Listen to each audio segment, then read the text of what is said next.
අවුරුදු 100කට අධික දේවාලයක් මේ දේවාලය. කිසිම හේතුවක් නිසා වර්ධින්නේ නැද්ද? කිසිම හේතුවක් නිසා වර්ධින්නේ නැහැ. වර්ධින්න කරලත් නැහැ කරන්නෙත් නැහැ. නාම රූප වශයෙන්.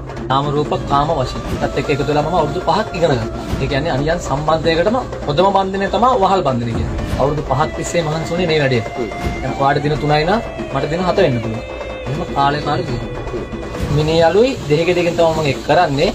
මම 108 වාරයක් ජීවත් කරනවා. කොහේ හිටියත් ලංකාවේ කොහේ හිටියත් පිටරට හිටියත් ධනිස් දෙක ළඟට දින 3 දින 7 කාලයක්දී ගෙන්නනම තමයි. ඒකෙන් මම කියන වෙලාවට මම කියන විදිහට වැඩේ කරගත්තොත් දල් වලින් අඩුපාඩුවක් වෙන්නේ නැහැ. විශේෂ පූජාවක්. මදියම් නැයි තමයි මම කරන්නේ. ඒ කියන්නේ මගේ අත්ත දුන්න දේ තමයි ඒක. ඒ ගෝල් එකේ සම්බන්ධ කරගෙන මම මේ පූජාව කරනවා. අත්දැකීම් කියනවා එහෙනම් සාර්ථක වෙලා තියෙනවද? සාර්ථක කියන්නේ ඉතිරිකට සාර්ථක වෙනවා.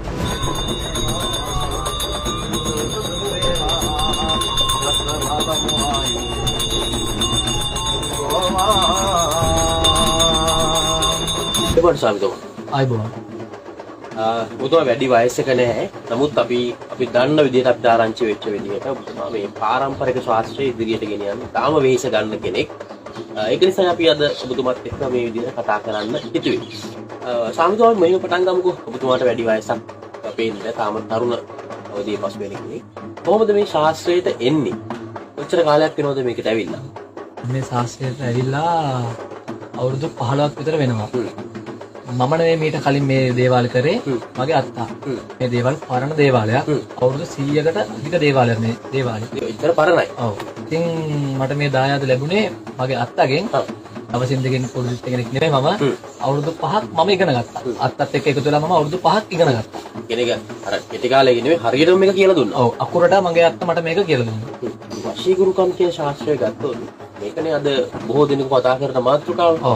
ඔබතුමා ප්‍රසිද්ධියක් කුසලන්නේ නිසා ඔබතුමා ඉන්න වයසත් එක්ක මේ ආදර ප්‍රශ්න කියන දේවල් පිළිබඳව හොඳ දැනුමක් ඇතිනේ. උට මේ වශී ගුරුකම් සම්බන්ධයෙන් ඔබතුමා කටයුතු කරන්නේ කොහොමද? මෙහෙමයි දරුවා. අද කාලේ ගත්තාම ඇත්තට විනාශ යනවා. පැයට දෙකට ගුරුකම් කරනවා කියනවා. මම කොහෙත්ම විශ්වාස කරන්නේ නැහැ. මොකද වශියක් කරන්න ගත්තොත් වශයේ තියෙනවා ක්‍රම ගොඩක්. ඒ කියන්නේ නාම රූප වශී. නාම රූප කාම වශී. වශී වර්ග ගොඩක් තියෙනවා. එකක් තමයි වහල් බන්ධනය. ඒ කියන්නේ අනියන් සම්බන්ධයකටම හොඳම බන්ධනය තමයි වහල් බන්ධනය කියන්නේ. ඒක ඔබතුමා කරනවා. ඒක පරම්පරාවෙන් ලැබිච්ච දෙයක්. ඔව්. ඒ කියන්නේ මගේ අත්තගෙන් ලැබිච්ච දේ තමයි ඒක. ඉතින් අපි අනිත් ගුරුකම් වලට වඩා අනිත් වශී වලට වඩා මේ වහල් බන්ධනයේ තියෙන වෙනස මොකක්ද? එහෙමයි. අපි නාම රූප වශයක් ගත්තොත් කරන්නේ නාමයට රූපෙටනේ. වහල් බන්ධනයක් කියන්නේ ඒ කියන්නේ කොහේ හිටියත් ලංකාවේ හිටියත් පිටරට හිටියත් මගේ දේවස්ථානේ මම 108 වර ජීවන් කරපු දෙහිගෙඩකින් තමයි මම මේක කරන්නේ. මිනිහලුයි දෙහිගෙඩකින් තමයි මම ඒක කරන්නේ. මම 108 වාරයක් ජීවන් කරනවා. කොහේ හිටියත් ලංකාවේ කොහේ හිටියත් පිටරට හිටියත් ධනිස් දෙක ළඟට දින 3 දින 7 කාලයක්දී ගෙන්නනම තමයි. බොහොම විශ්වාසයෙන් මේ කියනවනේ. අපිට කියන්නකෝ මේක කිසිම හේතුවක් නිසා වර්ධින්නේ නැද්ද? කිසිම හේතුවක් නිසා වර්ධින්නේ නැහැ. වර්ධින්න කරලත් නැහැ කරන්නෙත් නැහැ. වැඩක් පාරගත්තොත් ගොඩ දානවම තමයි. ගොඩ දානවම. මොකද අවුරුදු 5ක් තිස්සේ මහන්සි වුණේ මේ වැඩේට. ඉතින් ඔබතුමා ගැන කියනකොට අපි අහලා තියෙන කතාවක් තමයි ඔබතුමා මේ අර දේවාකර්ෂණයට වඩා මේ යක්ෂයින්ගෙන් තමයි වැඩ කරන්නේ කියලා. මේක ඇත්තද මේක? ඔව්. ඒ කියන්නේ හොඳින් හෝ නරකින් ගොඩ දානවා වැඩේ. ඔව් හොඳින් හෝ නරකින් ගොඩ දානවා. හොඳින් කරන්න වැඩක් ආවොත් කරලා දානවා.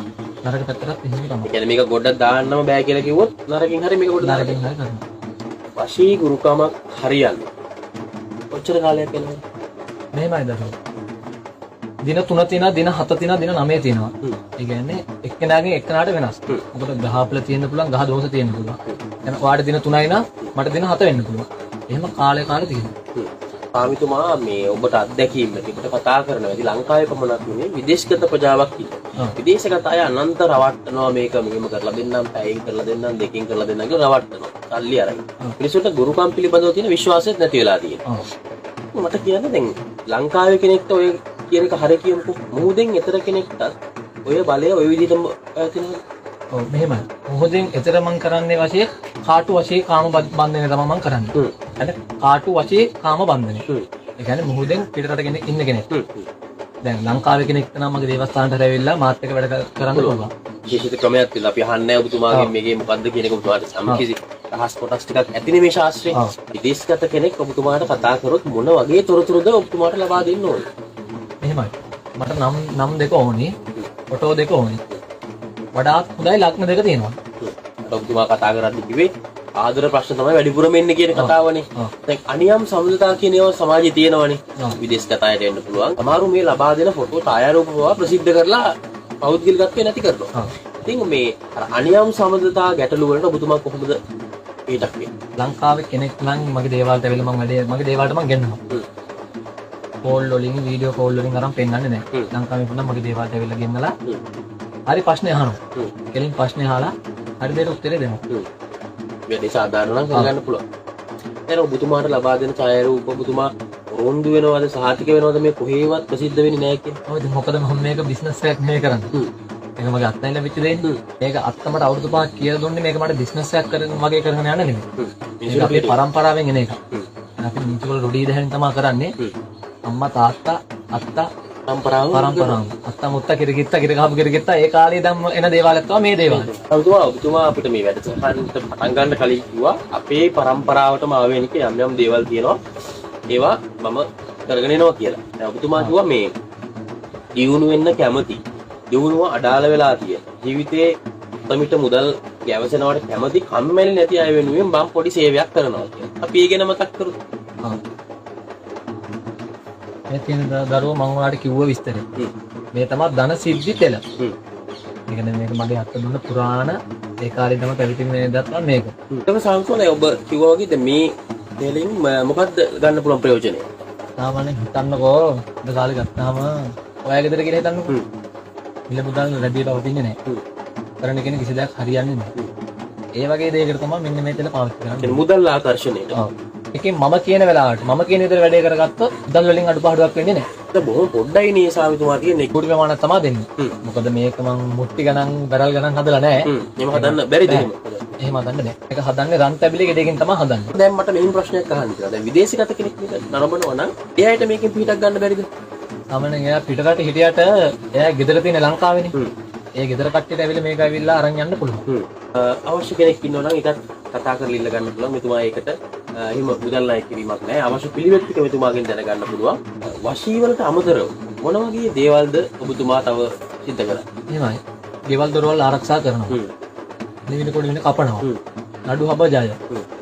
ඒ සියලුම දේ මම කරනවා. වැඩසටහන මුලින් මතක් කළා ඔබතුමාට අත්තා කියලා දීලා තියෙනවා පරම්පරාවෙන් කියලා දීලා තියෙනවා මේ යකුන් මෙල්ල කරන හැටි යකුන්ගෙන් වැඩ ගන්න විදිය. ඉතින් අර ඕනම යකෙක් බන්ධල කරපු බන්ධනයකින් මිනිස්සුන්ව නිදහස් කරන්න ඔබතුමාට කියාවක් තියෙනවා. කියාවක් තියෙනවා. කිසිම ප්‍රශ්නයක් කිසිම ගැටලුවක් නැහැ. රැවටිච්ච මිනිස්සුන් එහෙම නැත්නම් මේ ගුරුකමක් කරගන්න හොඳ දැනක් හොයන මිනිස්සුන්ට ඔබතුමාට දෙන්න තියෙන පණිවිඩය මොකක්ද? මට නොයෙක් හැමතුම් වෙනවා. ආරකෙක් පූජා කරන්න ඕනි කියනවා. එළියෙක් පූජා කරන්න ඕනි කියනවා. මම මෙච්චර ගාණක් දුන්නා මෙච්චර ගාණක් දුන්නා කියලා කියනවා. ඒක වේදම් කරන්න ඕනේ නැහැ වශී ගුරුකම. ඒක ලොකු වැඩනේ ලක්ෂ ගණන් යන වැඩක් තියෙනවා. වශීයකට සාමාන්‍යයෙන් ඒක ඇත්තට ලොකු මුදලක් වේදම් වෙන්නේ නැහැ. ඒ නිසා මේ මිනිස්සු බුද්ධිමත් වෙන්න ඕනේ මේ කතා කරන කෙනා මොන වගේ කෙනෙක්ද අනිවාර්යයෙන් කියන එක.